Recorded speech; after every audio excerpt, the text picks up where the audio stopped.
Hi, welcome back. We're continuing our series of video blogs on more than splitting the difference. What is this evangelical, Anabaptist, missional kind of understanding of who the church is and what the church can become? Or what is this radical middle that's more than just splitting the difference between maybe a conservative and a more progressive kind of understanding of things, more than just throwing them together and hoping that we have the best of both. And so today we're going to be talking about post-Christendom.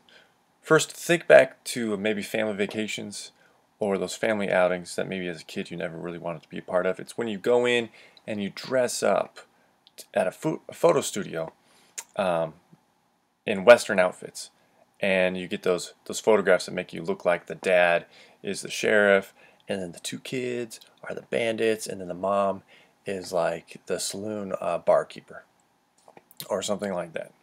It's kind of like, whenever I see those, I'm like, oh, well, that's kind of neat, but that's kind of old-fashioned and weird, And for me, it was always like, well, what's the point? Why would you do that? It's really weird. And I think these days people respond to the church the same way. It's kind of like, oh, you're a pastor, or you go to church, or oh, that's neat. That's like what people did way back in the day, when they rode horses around and things like that. But we don't really do that here. It's kind of like this, this neat artifact of a bygone era. And so this is really kind of the situation that the church finds itself in, which I want to call as being post-Christian, is people don't really care about Christians. Now, too often that this is not the case, is people don't understand this to be the true issue. Going way back to the 1920s and even before, there was what was called the modernist controversies, where the evangelical church and even the mainline churches and the other denominations had this big problem with the developments in science and the criticism of the Bible and evolution and different kinds of things. And there was what was called the modernist and fundamentalist controversy. And people were concerned with, well, how much of modernity, of all these modern questions, can we bring into the faith without destroying the faith? And this has replayed itself over and over for like the past 100 years, all the way up to the present, where you have people on the one hand who kind of are in retrenchment mode. It's like we have to dig in, we have to claim what is true about the faith, and we have to hold to them no matter what. And so really their cultural assumption is something along the lines of, well, isn't everyone still a Christian in some form? We just have to remind them of all this Christian stuff, this Christian morality, Christian values, and Christian doctrine. Aren't we all really still Christians?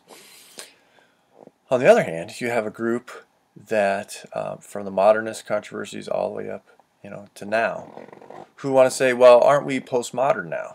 Postmodernity is a critique of modernity, but it's also a certain kind of continuation of some of its themes and practices. And so aren't we all postmoderns now? Don't we have to adapt the faith? Don't we have to revise the faith? So instead of retrenchment and digging in and holding on to the truth, a lot of people want to revise the faith. We'll make some changes, we'll make some tweaks. And this can happen in an intellectual sense, by changing the significance of certain doctrines, maybe getting rid of things, maybe forgetting about them, changing the values of the church. But this can also happen in an aesthetic kind of way. And, about 15, 20 years ago, when Gen X ministry was all the thing, and now it's what about millennials? Why are millennials leaving the church? There's kind of the 3 C's of postmodern ministry, which is coffee, candles, and cool.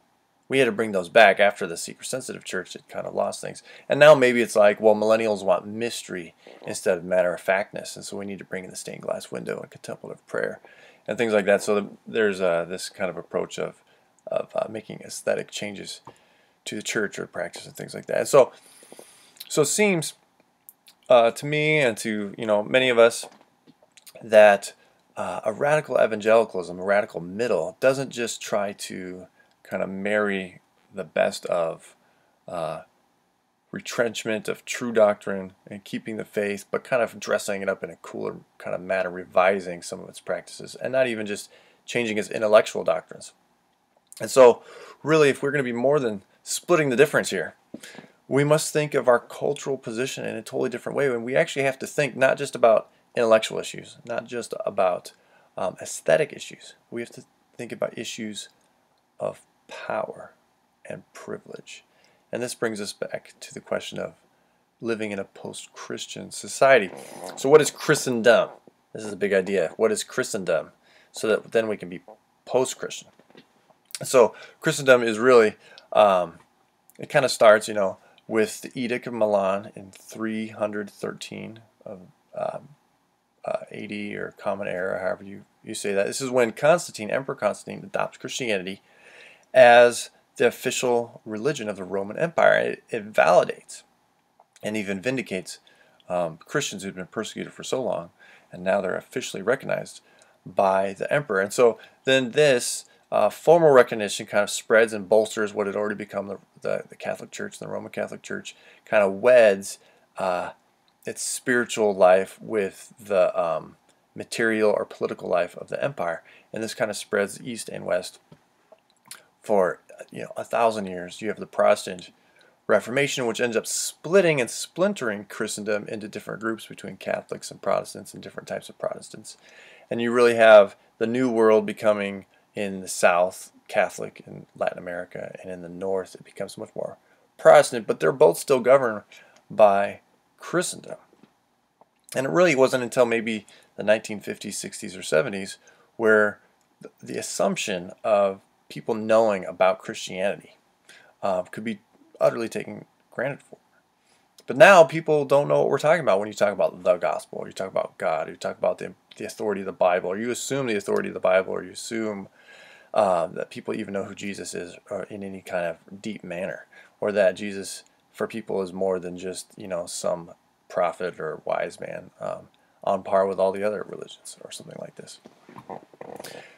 And so the church can no longer, if we're to be truly post-Christian, if we're to take more than just a modern, postmodern kind of cultural orientation, but we're really to be postmodern, and we understand that we don't have power anymore. Then there's a couple things that we need to understand, is that people are no longer attracted to the church just because of the intrinsic value of the church that they perceive, because their perception of the church is so low that they're not naturally coming to the church like maybe they did before for counsel on matters of state or morality or something like that. We can't assume that there's any kind of moral consensus about the stories and values that are in a post-Christian culture. And we certainly can't assume that we have positions of power or authority. And so how can we change our mindset as a church? This is the most important thing that I think separates a